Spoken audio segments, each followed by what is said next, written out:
So it's official. If you either saw it online or were here last night, Bishop Hicks was here to install me as the 9th pastor of St. Isaac Jogues, so now you're stuck with me for a while.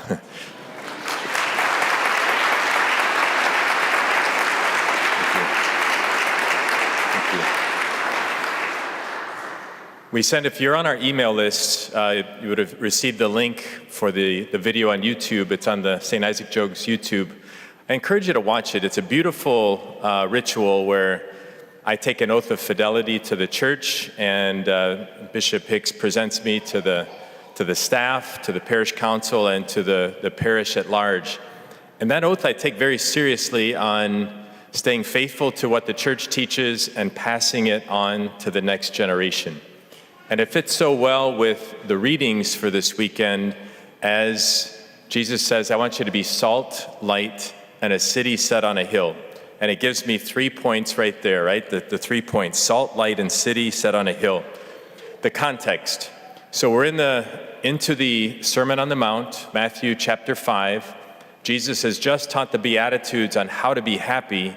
And so now he continues his teaching, and it's not just to the 12, but it's to the community at large. And so what he's speaking to them, he's speaking to us today. And so let's start with the salt. Think about what this would be like in a first century context. You know, when we think of salt, we think food, right? Which is true, and salt gives flavor, but it also has several other meanings. It's valuable, it's a preservative, it prevents growth, and it's part of a sacrifice. So let's touch on these quickly. So the flavor is obvious, right? When you're cooking, you know, you're going to put salt on things to give it a little bit of flavor. And without salt, the food is pretty bland, isn't it? But of course, we try to measure out our salt, because if you eat too much, you're going to have hypertension and have some health issues. But Jesus is using a metaphor to his disciples and to us to say, I want you to give flavor to this world. I've given each of you gifts and talents that I want you to bring into this world. So how do we do this? We hear in the first reading from Isaiah that he says, I want you to shelter the homeless. I want you to feed the hungry. I want you to take care of the poor. And so these are parts of the corporal works of mercy, where God wants us to go out and share what he's given us. That's a way that we can be flavor to the world. And we don't do it on our own.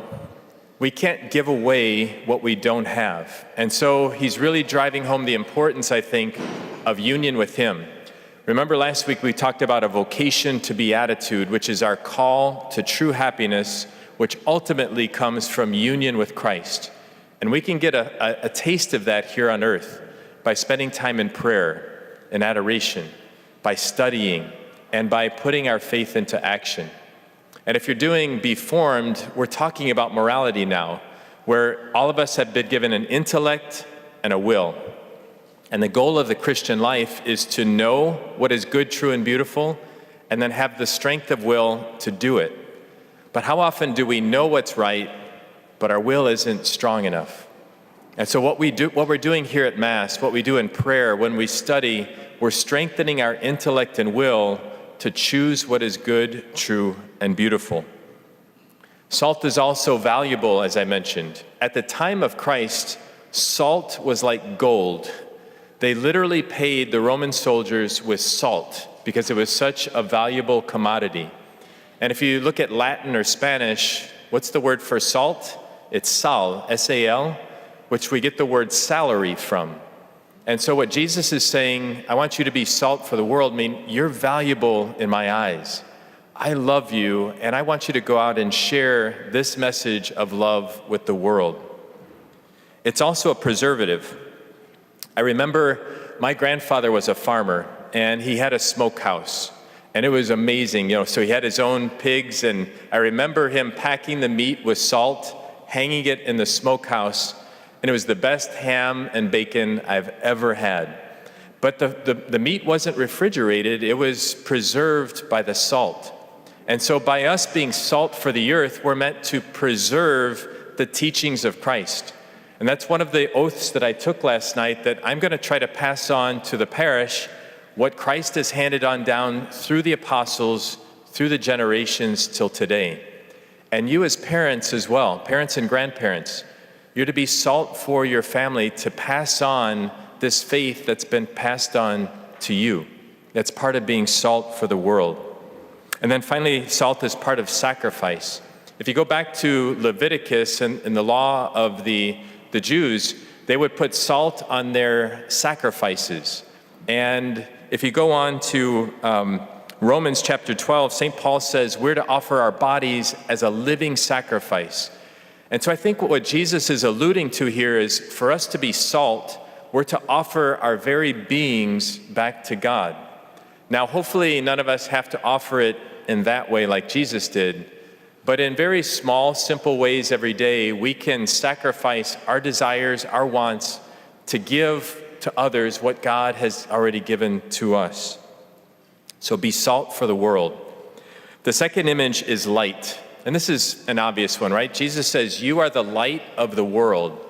And as I was praying with this, I thought, are we the light, or is Christ the light? Because Christ came to be the light for the nations, right? So we're not called to be light in and of ourselves. We're not called to give ourselves in the way that we think people want to follow us. We're called to reflect his light. We're called to be other Christ, if you will, in the world. And how do we do that again? It's through union with Christ. Union with Christ is going to bring you true happiness, and it's going to let your light shine to others. I was thinking back to the time of Moses, when he would go into the tent and literally talk face to face with God. How did he come out of that tent? It said his face was, it was gleaming so much that he had to put a veil over his face. It was so bright. And I think that's a great metaphor for us, that when we spend time here, when we spend time in adoration, when we bask in the light of Christ, we start to reflect that light. And that's what he's saying. I want you to go out and be light for the world. We hear of St. John Vianney, who's the patron saint for diocesan priests. It was so interesting. He struggled in school. He couldn't learn Latin. He was kicked out of a couple seminaries, and his pastor knew that he had a gift. And he kept encouraging him. The bishop gave him a chance. When he was ordained a priest, they put him out in little Ars, France, so that he wouldn't do much damage out there, right? But this man, through his holiness, through his prayers, through his sacrifices, not only changed Ars, but he changed France, and he's still remembered today all over the world. But it was because of his union with Christ that he was able to be light for a darkened world. Jesus says, no one lights a lamp and puts it where? Under a bushel basket, right? You've been given a light. At your baptism, your godparents were given a candle that was lit. And he says, I want you to preserve this light of Christ until you meet Christ face to face. And so that light is meant to be handed on to these children until they're old enough to carry that candle themselves, and then they pass it on to their children, and so on.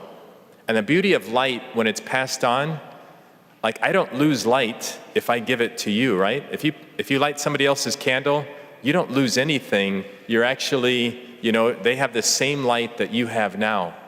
But so often I think what keeps us from giving of ourselves is I think we're gonna lose something that we have. No, that's the beauty of love, is the more that you give it away, the more that it comes back to you. And then finally, we're called to be a city set on a hill. Have any of you ever been to Assisi, Italy? One of my favorite places on earth. It's built on the side of a mountain like many European cities. And before GPS, these cities were guideposts.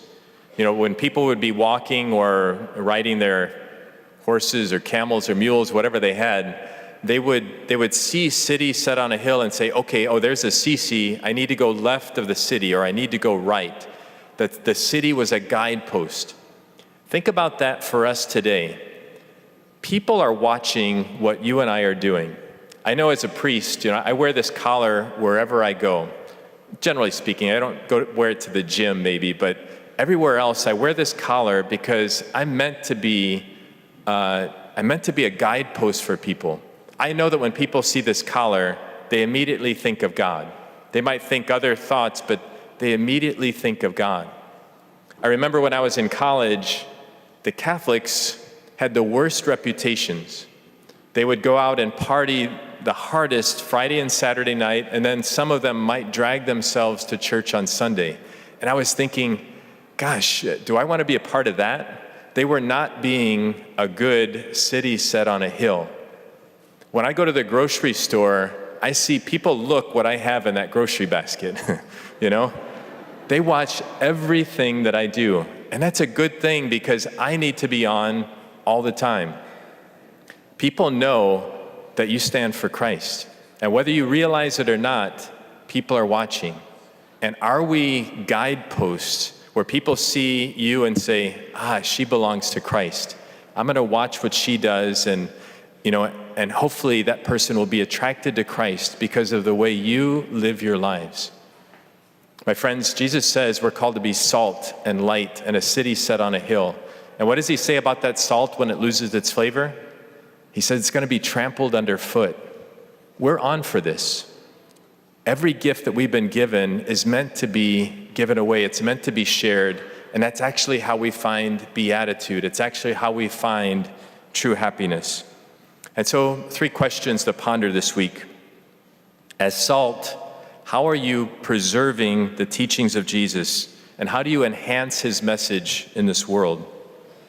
As light, does the light of Christ shine in you and me, where people know that we are his faithful disciples? And as a city set on a hill, do I set a good example? Is my life a guidepost for others? We're all called to be salt and light in a city set on a hill. People are watching. Will you glorify yourself, or do you do all these things to glorify him?